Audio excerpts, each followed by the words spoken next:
जो डार्विन की natural selection theory थी वो प्रपोज हुई थी हिस्टोरिकल एविडेंसेस के बेसिस पर, और इन हिस्टोरिकल एविडेंसेस के द्वारा ये जो यूनिवर्सिटी चेंज पॉपुलेशंस में प्रोड्यूस हो रहे थे उनको डायरेक्टली ऑब्जर्व करना ये मुश्किल था, ये नहीं हो सकता था। लेकिन जो रिसेंट एडवांसेस हैं in the field of industrial, technological और मेडिकल रिवोल्यूशंस जो हो रहे हैं, इन सब ने एक स्ट्रॉन्ग डायरेक्शनल और डिसरप्टिव प्रेशर क्रिएट किया पॉपुलेशंस में, और वो जो प्रेशर्स हैं वो ड्रेस्टिक चेंजेस ला रहे हैं जीनोटिपिक और फिनोटिपिक ट्रेट्स में, और इनको ऑब्जर्व किया जा सकता है मॉडर्न डेज में विद इन डेज, और डार्विन के समय ऐसा नहीं पॉसिबल था। तो ये जो इंडस्ट्रियल मेलानिज्म है ये नेचुरल सिलेक्शन का एक बहुत अच्छा एग्जाम्पल है, और इस मेलानिज्म का एक क्लासिकल एग्जाम्पल है माथ्स का। माथ्स इंसेक्ट होते हैं, ये इनकी विंग्स बड़ी होती है और ये डे टाइम में ट्री ट्रंक्स पर रेस्ट करते हैं और नाइट में ये फ्लाई करते हैं। ये माथ जो है ओरिजिनली इंडस्ट्रियलाइजेशन से पहले, औद्योगिकरण होने से पहले, जब पॉल्यूशन बहुत कम था तो ये लाइट कलर के जो माथ थे जिनको नॉन मेलानिक माथ कहते हैं, ये बिस्टन बेतुलेरिया जिसको कहेंगे, ये दो फॉर्म में होगा, एक लाइट कलर में होगा और एक डार्क कलर में होगा, जेट ब्लैक होगा। इस लाइट कलर और जेट ब्लैक कलर में कोई इंटरमीडिएट कलर नहीं होगा। तो ये एक तरह से ना डिसकंटिन्यूअस डिस्ट्रीब्यूशन का एग्जांपल है। इसमें कोई इंटरमीडिएट फिनोटाइप नहीं होता है, जैसे ब्लड ग्रुप्स में कोई इंटरमीडिएट नहीं है, लेकिन हम लोगों की हाइट में इंटरमीडिएट है, ये कंटिन्यूअस वेरिएशन है। जैसे हाइट इतनी भी हो सकती है, इतनी भी हो सकती है, इतनी भी, तो हाइट के वेरिएशंस हैं, इनमें इंटरमीडिएट्स हैं, कलर में वेरिएशन है।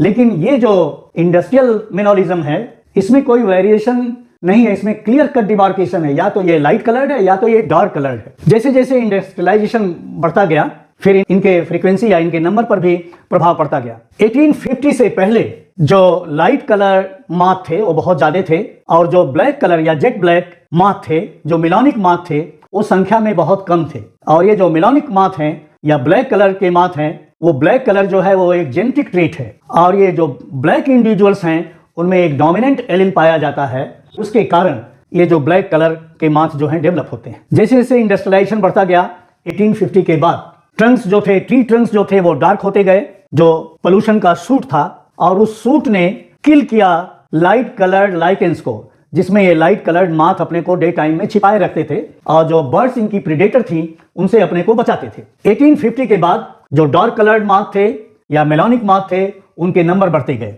J.W. टट ने 1896 में एक हाइपोथेसिस प्रपोज किया, और उस हाइपोथेसिस के अनुसार ये जो पेपर्ड माथ थे, जो लाइट कलर माथ थे जिनके ऊपर काले काली बूदी छिड़की हुई थी, वो प्रीडेटर्स को, बर्ड्स को बहुत इजीली विजिबल थे, और वो ट्री ट्रंक्स पर आसानी से देखे जा सकते थे। लेकिन जैसे जैसे लाइकेंस इस सल्फर डाइऑक्साइड और सूट के द्वारा किल किए गए, तब ये अपने को उस ट्री ट्रंक्स पर छिपा नहीं पाते थे, और ट्री ट्रंक का कलर ब्लैक हो गया और ये लाइट कलर थे, तो ये बर्ड्स के द्वारा बहुत इजीली देखे जाते थे, और इनको बर्ड्स बहुत इजीली अपना भोजन बना लेती थी। ये धीरे धीरे समाप्त होते गए, लेकिन इसका ये कोई एविडेंस नहीं दे पाए कि ऐसा है, इसलिए इनके नंबर्स जो कम हो गए, और जो जेट ब्लैक हैं या मेलानिक माथ हैं उनके नंबर बहुत बढ़ गए। तो इंडस्ट्रियल मेलानिज्म वो फेनोमेनन है जिसमें डार्कर इंडिविजुअल्स वो प्रीडोमिनेट करते हैं। प्रीडोमिनेट के मतलब अधिक संख्या में, प्रचुर संख्या में होते हैं ओवर द लाइटर वंस। जो लाइट कलर के हैं माथ्स, उनके ऊपर ये बहुत अधिक संख्या में हो जाते हैं। यही है इंडस्ट्रियल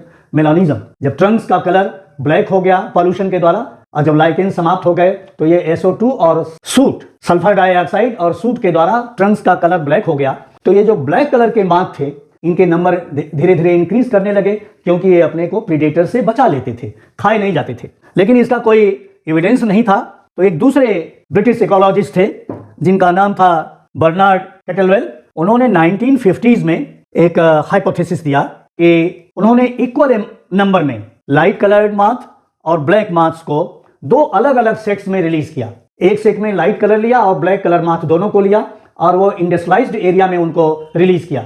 और वो इंडस्ट्रियलाइज्ड एरिया थी बर्मिंघम, जो कि हेवीली पोल्यूटेड एरिया थी, और दूसरी एरिया थी डॉसिट, जिसके वुड्स में पोल्यूशन नहीं था, क्लियर कट वहां पर ट्रंक्स थे, उसमें लाइकेंस थे। तो उन ट्रंक्स पर जो कि लाइट कलर्ड थे और उसमें लाइकेंस थे, उस पर ये लाइट कलर्ड के माथ जो थे अपने को कामाफ्लेज कर लेते थे, अपने को उस बैकग्राउंड से मैच करा लेते थे। और जहां पर पोल्यूशन था वहां पर लाइट कलर्ड माथ अपने को कामाफ्लेज नहीं कर पाते थे, मतलब बैकग्राउंड से मैच नहीं करा पाते थे।